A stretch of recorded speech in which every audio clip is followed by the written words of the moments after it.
Welcome back to the channel, everyone. Today I'm gonna work on like a mini cajon, lap cajon, travel cajon, whatever you want to call it.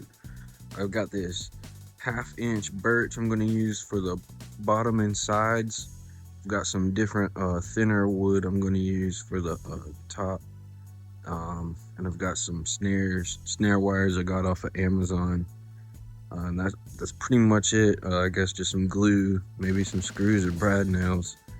Should be a pretty simple build. I'm gonna start by taking this piece. I've got my fence set to about 11 inches. I'm gonna take about 11 inches off the end of this board, and that's gonna be what we use to build this. Right, here's a piece I just cut off of that board. I'm just gonna turn it sideways and run it through again so that I get a square, and that's going to be the bottom of our cajon. So I'll do that real quick and show you what I'm going to do from there. So that's our square piece that we cut out. That's the rest of it. We reset our fence here to 2.5 inches. We need to make 4 more cuts, and those will be our sides of the drum. So let me do that real quick. I'll come back. Here we got those cut out. It actually gave us almost exactly 5 perfectly. So I'm gonna use our 5th one as our test. Cut 1 inch off because we want these to fit sides. And so because that's a 1/2 inch and a 1/2 inch, for this to fit between, I need to take 1 inch off. So this is going to be our guinea pig piece. Usually when I'm setting my fence, if I'm trying to be precise with my cut, I'm measuring on this side of the blade because I'm measuring the piece that I'm keeping. But since I'm taking a piece off, I want to account for the blade width as well.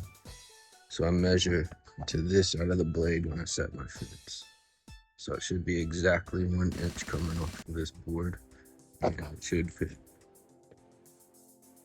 Alright, so that fit pretty much perfect. Went ahead and cut a second one. These are our 2 cut off pieces. Used our extra piece to cut 2 more off of that extra piece. And these will go in the corners just as some extra support. I'm just gonna put some wood glue and some brad nails, hold all this together, and that's basically the body of our drum. I'm gonna put a sound hole in one side, and then after the glue is all set and everything, we'll come back and trace out our top on our thinner piece of wood, get that cut out, and we'll just screw it down to this.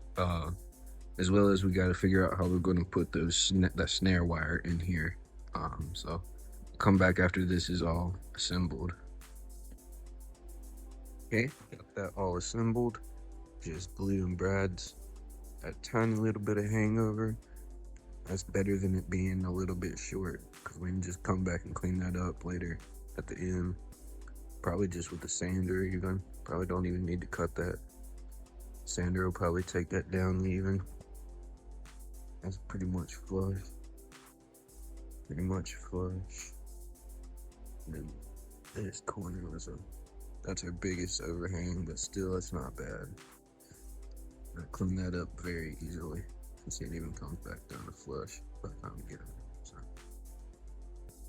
I'm gonna let this dry for a while before I do anything else to it, but I'm going to cut my sound hole basically in the middle of one side, and then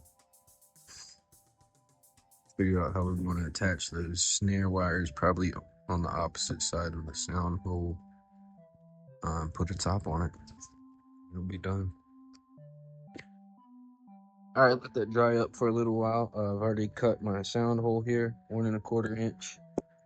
This is the snare wire I got from Amazon. It came in a 2-pack, but it did not come with screws, so I'll just use some small screws. I'm gonna take this block, which is about 5/8 of an inch shorter than our side wall here. and we're going to glue and brad nail that in, and then after that's dry, we can screw this on right here. It's already kind of at an angle, so that way it's down out of the way at the end, and it sticks up. I can't hardly show you on camera, but it sticks up higher than the walls by the time you get out here to the middle. So when we put the top on, those wires will be in contact with the top, which is what we want. But before I attach that, this is the board we're going to use to make the top. So I'm just going to get that lined up with the edges, use a pencil to trace it out, and then use a carbide tip on the multi-tool to cut that. I used the sanding attachment to get this all cleaned up pretty good. So yeah, I'm gonna go ahead and cut the Tapa, get that attached, get that snare wires screwed in, and then I'll just screw the Tapa on, and we should pretty much be done. I'll probably need to clean up the edges. That'll pretty much be it. So I actually decided to put screws into that block, and snare wires were screwed into it. And that's pretty much perfect fit. So all I got to do is screw this down, and then probably throw some poly on it for a finish. And I'll show you what that looks like. Alright, so here's our final product. I put 2 coats of polyacrylic on there. Pretty nice. So I'm not a drummer, but I want you to try to hear some of this sounds you can get out of it. So here's some like fingers rolling like towards these corners. Slaps on the corners.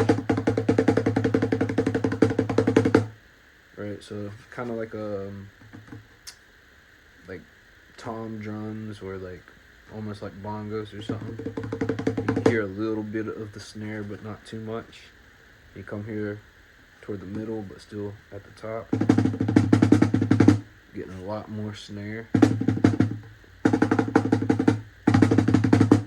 And then as you go toward the center, you're going to get more snare and more bass.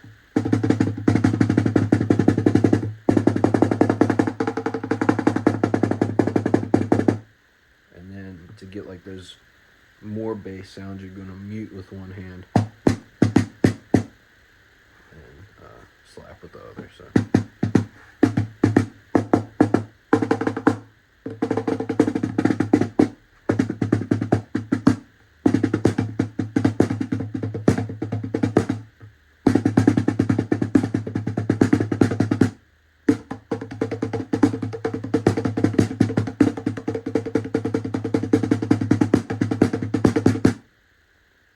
I have no idea what I'm doing, but that's how it works. That's how it sounds.